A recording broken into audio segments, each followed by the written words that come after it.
guys, and welcome back to another eyeshadow palette review. So this is not the swatch video. If you want that, that was already posted like forever ago, so go back through the videos, find that one.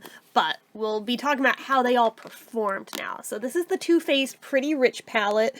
This retailed for 49 bucks when it was still available. I think they just sunsetted this one last year or the year before, so I mean, you can still definitely find it on, like, secondhand sites unused for, like, half that now. So, if you're wowed by it, if you want it, this is still attainable at this point in time. I love that it looks like a little jewelry box and everything, and just the whole aesthetic of the thing is so damn cute. I swear I lusted over this damn thing for so long that I'm still thrilled that I own this.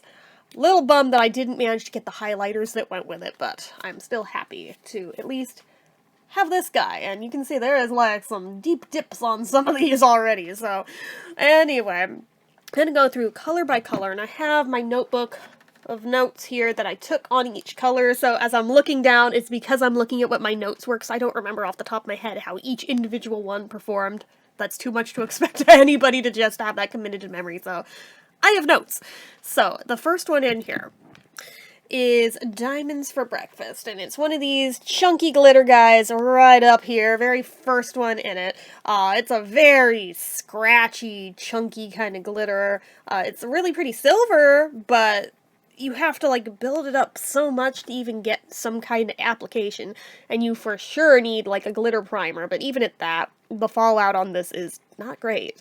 And that's true of all the chunky glitters in this, to be fair. But this one I feel like is the scratchiest of the bunch, which is a shame, because it's a really pretty color, but God, I don't want that anywhere near my eyes for how rough that is. Now, the next one is called It's Designer. It's this guy right here. I didn't expect to like this shade, or for it to even show up on me at all. It does a little. It does a little. I thought it was going to be way too close to my skin tone, but actually it does show up. It gives, like, a nice lightening effect. If you wanted something as, like, a really subtle highlight that's not shiny, doesn't have, like, a reflect, but just looks like a natural glow, you could probably use this to accomplish that. But other than that, on a light skin tone, you're probably not going to get much else out of it. Darker skin tone, yes, but on me, not so much. So next shade in is Fancy That. And this shade is actually absolutely, like, the most gorgeous soft taupe I've possibly ever seen. Normally, I'm not wowed by that kind of a color, but this one's a standout, really. And it's super buttery, and it blends really well, both with other shades in this palette, as well as ones from others. I've done both with it. Again, actually, I am shook that I keep going back to that shade. I thought I was gonna, like, try it once and sit untouched for the rest of eternity. No, that one surprised me. So then we have Filthy Rich, the metallic one, that's up on that corner. And this one applies disappointingly for a shimmer. Like, you have to work hard to even get this one going in the first place, and even then, the pigment's really thin, and it doesn't have anywhere near the amount of shimmer I was expecting for this one. I was almost thinking something was wrong with it at first, but no, that's just how this one wears. Hold on, somebody is blowing up my damn phone. Let me check these, because I keep getting distracted by the push notifications. Off. Come on, you. Did I turn this off? I did. Okay, so now that I attended to all that, the next shade in here is called Clutch Your Pearls, and it's this first one on the second row. And it's a gorgeously icy iridescent shade. The base is white, but the reflect is pink. So the glitter fallout is awful from this one, though. Maybe use a glitter primer for this, or actually, might not be a bad idea to use glitter primer for this whole damn palette, honestly. Not a terrible idea. So, then there is Princess Cut, right next to it, right here. This one is a super pretty duochrome. So it gives, like, a fire opal kind of effect. It's like a gold to pink reflect. It's really stunning. But it does take some work to build it up, and even then it's kind of patchy, but it's worth working with. It is absolutely worth working with for how pretty it is. So the next to that is Diamond Glitterati, which has the deepest dip in it so far. Another one of the super chunky glitters, and it's another one with terrible fallout no matter what you do or how you try to set it. It's a shame because it's otherwise super pretty, and as you can see, it has not deterred me from going in and using it despite that. But I mean, that fallout, just the scratchiness, it does take something away from it, not gonna lie. So then we have highly selective over here. And I thought this one was going to be like a brown shimmer, but it actually turned out to be like a pinky maroon, which now that I know that, I can see it in there, but I thought that was going to be a brown. But very little fallout, it blends really beautifully, it's really nicely pigmented, I have no complaints about that one. So then we have Fluent in Diamonds down here, this shiny, shiny gold.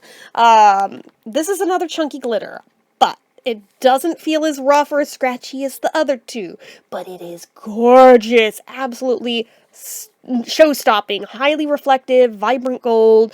It's stop you in your tracks kind of a color every time I wear this. So, I mean, it does make it worth my while, despite it being chunky glitter. Again, kind of like the pink, but it's more wearable than the other two chunky glitters. I'm just gonna tell you that.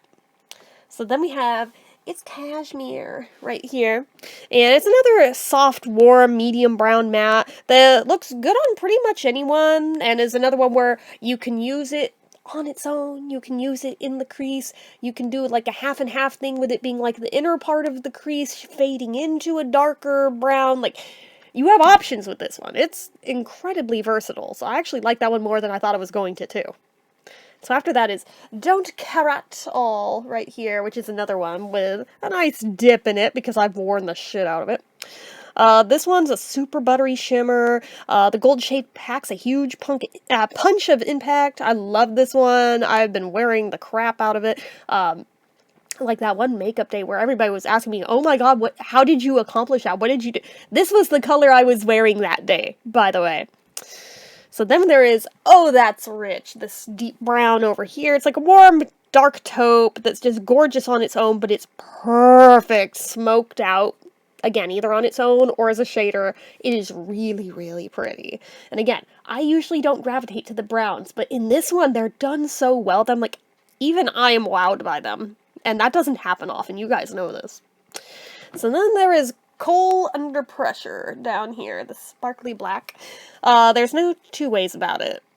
Whatever you do, the fallout on this one is just bad. And it sucks, because all it takes is one flake of this. Because even the glitter is pigmented. But one flake of this falls, and you go and brush it off your cheek, now you have a whoop, black line, you look like something out of Susie and the Banshees. It's not a good look. It's a shame because the sparkly black is pretty stunning and I like that. It looks unique, but it's so hard to work with that it's almost impossible. So then Silver Spoon is this next one down here. And I expected this to be shinier than it is, and I suppose that the disappointment lays with myself for my own expectations, but it's like a slightly shimmery slate, more so than like a true silver, in my opinion. So then there's Set the Jewel Tone, and lately this has like been my fave one to wear. This one is truly beautiful. It's like a deep, vibrant blue shimmer with a purpley reflect in it. So like, I've had people ask, is it blue or is it purple? I'm like, it's both. It's both at the same time. I get compliments every time I wear this one too. And then finally brings us to Diamond Life down here. And even though this is one of the chunky glitter shades, this is the other one that's not as obnoxiously scratchy, which helps with application and wearability, and it's super sparkly. It's kind of like rainbow holographic glitter in there, which is like really cool. I wore it on New Year's Eve because it felt like a very party kind of eyeshadow. It doesn't have much pigment, so if it does fall out, the fallout is just glitter, like pure glitter, that almost looks intentional. So on this one, it's forgivable. So my overall thoughts, my overall rating on this one. Yeah, I can kind of see maybe why they moved away from this one, why they sunsetted it. But I'm still happy to have it. I'm still happy to be able to play with it. But I think, in my heart of hearts, I'm being generous, rating this a 6 out of 10.